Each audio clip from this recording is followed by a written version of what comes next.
नाज़िर सिंधु दरिया में कोटड़ी बैराज वटि पानी जो चार जारी है। तफ़सील रहियो आहे इरफान बुरफत। जी इरफान। सिंधु दरिया में कोटड़ी बैराज तरफ जो है हाँ पानी जो चार मुसलसल वधी रहियो आहे।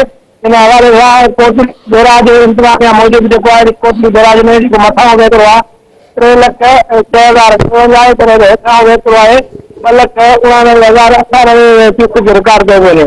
जॾहिं त मुसलसल पाणीअ जे वाध सबब जो है मांझन तालुके जा केतिरा ई ॻोठ पानी हेठां अची विया। जंहिंखां पोइ ज़िले इंतजामिया तरफ़ां कुझु कैंपूं लॻायूं आहिनि ईंदड़ साल रोड ते जो है जाबलू इलाइक़नि में, जंहिंखां पोइ ज़िले इंतजामिया तरफ़ां जो है का बि सहूलियतूं मुयसर न आहिनि। काफ़ी माण्हुनि जी शिकायतूं आहिनि असांखे सहूलियतूं न ॾिनियूं वियूं आहिनि, सिर्फ़ु असांखे विहारियो वियो आहे।